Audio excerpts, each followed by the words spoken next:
Bonjour Pascal Pro, Vous êtes, vous m'entendez correctement? vous êtes sur le terrain, dans le Donbass. Je voudrais que vous nous donniez les dernières informations de ce qui se passe sur le terrain. Alors oui, je vais vous les donner tout de suite, mais il ne faut pas oublier que depuis 2014, cette guerre a débuté. Dans le Donbass, ça est le berceau là où je me trouve. Les gens ici sont épuisés. Il y a eu beaucoup de morts, beaucoup de décès, beaucoup de massacres. L'aviation a pilonné le Donbass en 2014, l'aviation ukrainienne. Et aujourd'hui, le point est le suivant. Ça continue. Des villages comme Gorlovka, où j'étais hier et avant-hier, sont également visés par des tirs, des grades, etc. Il y a des blessés, il y a des morts que je filme quotidiennement, que je photographie également, pour garder ça en témoignage. Je n'ai aucun message politique, hein, mais sachez simplement que depuis une semaine, on parle de ce conflit, mais il dure depuis 8 ans. Il y a eu 13 000 morts. 13 000 morts. Les gens sont épuisés. Ils se sentent tous ukrainiens. Ce que je peux vous dire, c'est qu'ils sont très surpris que l'Europe se rende compte de la situation. Alors que pour eux, cette situation de bombardement, c'est de vivre dans des caves, etc., de recevoir l'artillerie lourde fréquemment. Je l'ai documenté en 2015. Pour eux, c'est un quotidien depuis 2014, je le répète. Ensuite, je vous interromps parce qu'il y a effectivement tout le monde ne comprend pas la situation aussi précisément, évidemment, que vous la vivez depuis de nombreuses années. Vous avez dit, et ça m'a surpris, que tous les gens se sentent ukrainiens. Et vous avez rappelé que les bombardements étaient ukrainiens il y a absolument. quelques jours. Mais la population du Donbass, en 2014, a été ciblée par son propre gouvernement. La population russophone a été bombardée par le gouvernement de Kiev. Oui, voilà. J'ai toutes les preuves, donc je pourrais vous les fournir en rentrant en France. J'ai les images. J'ai un film là-dessus.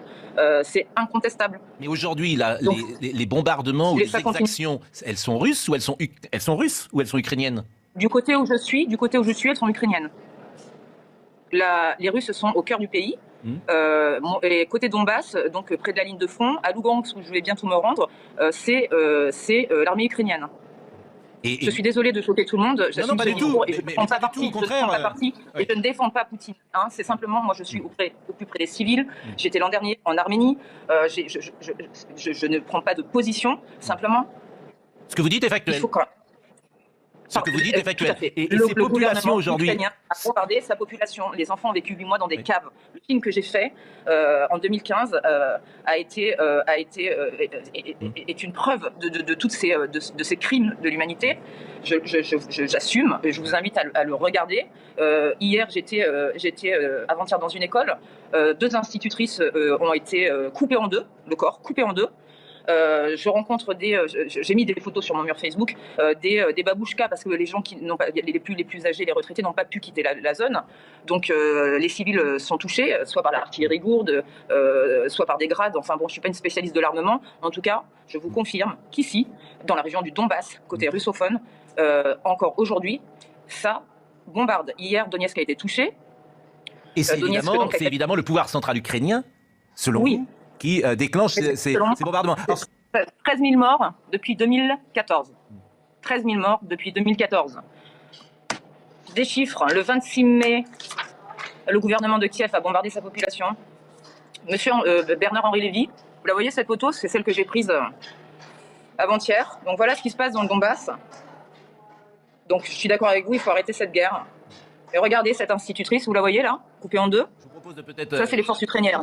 Je continue, parce que vous allez voir ce que c'est la guerre. Ça, c'est les abris, ça date d'hier. Hein. Je vous invite à aller sur mon mur. Oui, non, mais regardez bien, monsieur, s'il vous plaît. J'étais dans le Donbass, oui. Regardez cette mamie, là. Non, vous n'avez pas été là où je suis, parce que ça fait depuis 2014 qu'ils vivent ce qu'ils vivent là. Moi, je suis allé de Mariupol à Louhansk. Ne me coupez pas. Regardez. Parce qu'à un moment donné, il faut avoir le courage de dire les choses. Non, mais j'entends ce que vous dites, Anne-Laure Bonnel. Moi, ce qui m'intéresse, je comprends. Là, voilà ce qui se passe dans le Donbass. Vous voulez voir ce qui se passe dans le Donbass? Voilà ce qui se passe dans le Donbass à Donetsk. Chacun a compris. Je suis pour que cela s'arrête sans délai. Bon, ce qui m'intéresse, chacun a compris votre message. Je comprends qu'on n'a pas l'habitude de montrer la réalité de la guerre, mais la guerre, c'est pas une statistique. Anne-Laure Bonnel, vous avez raison. Je comprends votre émotion, et vraiment, mais simplement, moi, je veux comprendre.